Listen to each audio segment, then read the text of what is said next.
الطبيعة دايما على أتم استعداد إنها تفاجئنا، وللأسف المفاجآت دي بتقلب بكوارث طبيعية. في منها اللي بيعدي بسلام، وفي منها اللي بيجي بدمار بيدمر أي حاجة قدامه، والنوعين دول هنشوفهم مع بعض النهاردة. بس قبل ما نبدأ، لو لسه مشتركتش على القناة اشترك وفعل الجرس عشان تجيلك فيديوهاتنا دايما. يلا بينا.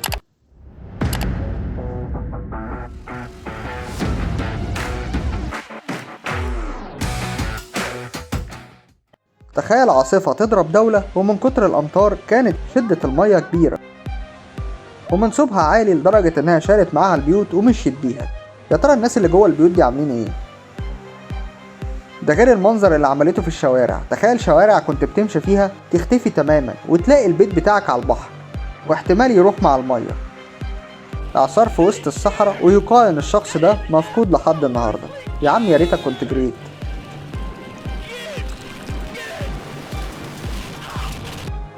شدة الأمطار كونت فيضان خد معاه بيوت وهو ماشي، وحولها لقطع صغيرة.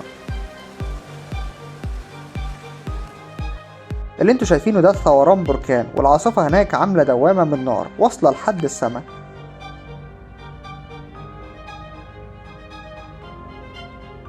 وتاني يوم الصبح كانت حمم ماشية في الشوارع درجة حرارتها معدية 3000 درجة، يعني ممكن تسيح أي حاجة انت تعرفها.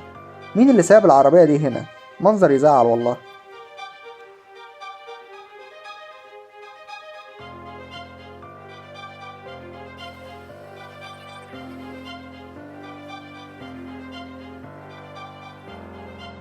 إعصار من المية في وسط المحيط واصل لحد السحاب. الصراحة أول مرة أشوف المنظر ده. اللي انتوا شايفينه ده فيضان مية، ونزل على غابة مليانة أشجار وسواها على الأرض تماما. تخيل قوة المية عاملة ازاي.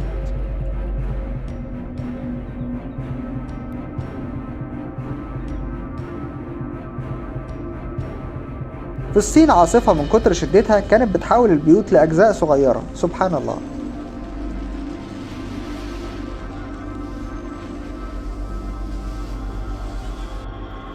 في أمريكا من 3 سنين إعصار في ولاية تينيسي، وست كانت بتصور وما كانتش هتعرف إن الإعصار هيدمر لها البيت.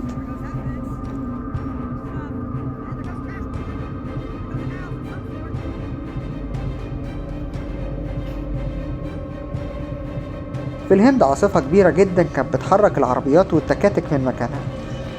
تخيل ممكن تعمل ايه عاصفة زي دي في الإنسان.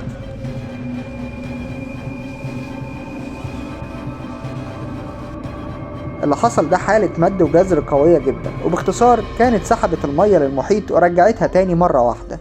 الظاهرة دي طبيعية بتحصل لأي شط في العالم، بس هنا كانت بتشيل الرصيف بالمراكب.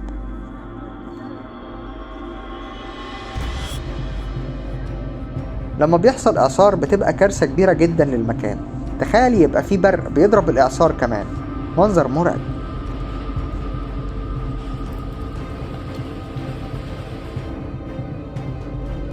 تخيل تبقى طالع رحلة ويوقفك إعصار بيضرب الشارع. حظ سيء جدا.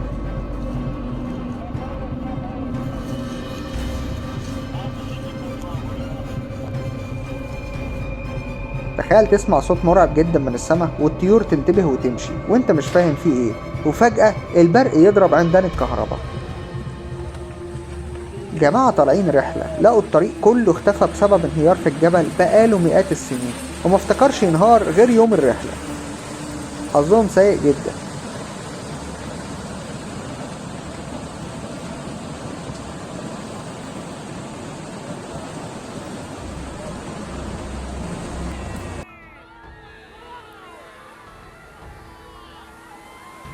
اللي انتوا شايفينه ده انهيار سد صغير، ومن كتر شدة المية خد معاه سلم حديدي وكسر.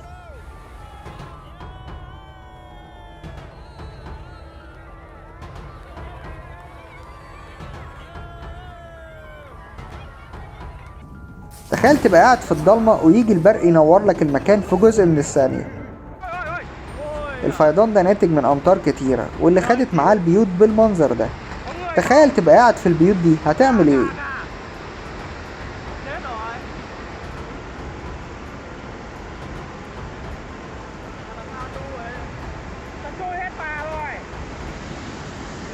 البلد دي حصل فيها فيضان من المطر. وعالي شوية عن الطبيعي، للأسف كسر السور، ده غير شدة المياه اللي كانت طالعة زي النافورة عشان ترمي في المحيط.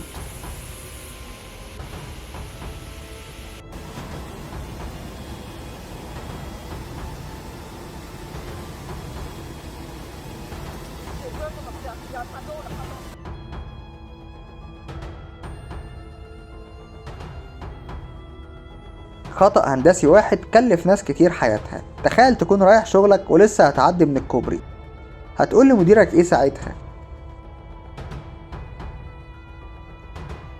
حادثة حصلت في البرازيل لسوق كانوا بيبيعوا فيه الألعاب النارية، وللأسف النار مسكت في مخزن من الألعاب النارية وزنه 40 طن، وعينك ما تشوف إلا النور حرفيا.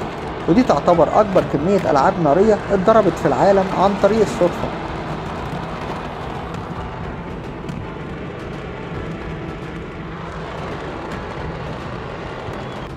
المحيط منطقة مفتوحة مرعبة جدا، بس عمرك ركبت سفينة بالحجم ده وسط المحيط في الجو ده؟ أهو ده بالنسبة لي الرعب نفسه.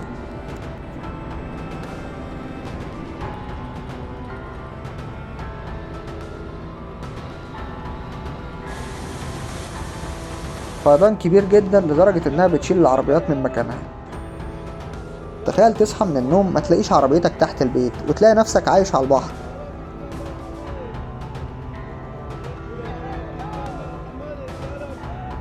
زلزال أدى إلى تحرك القشرة الأرضية، وبما إن البيوت دي على الجبل انهارت كلها.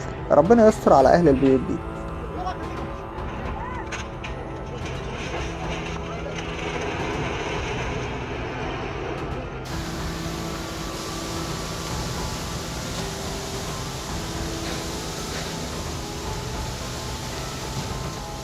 لو حد قال لي اللي حصل ده من غير ما يتصور ما كنتش هصدق.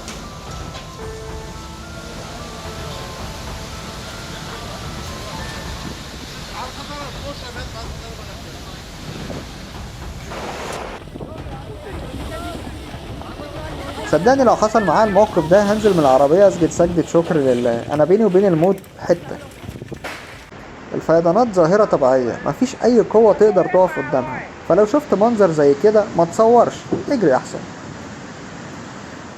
مش عارف ازاي جاله قلب يصور وجنبه انهيار جبلي.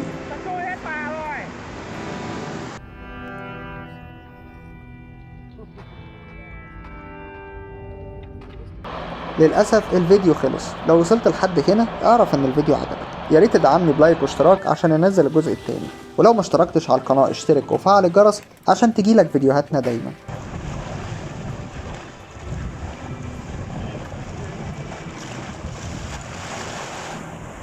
سلام.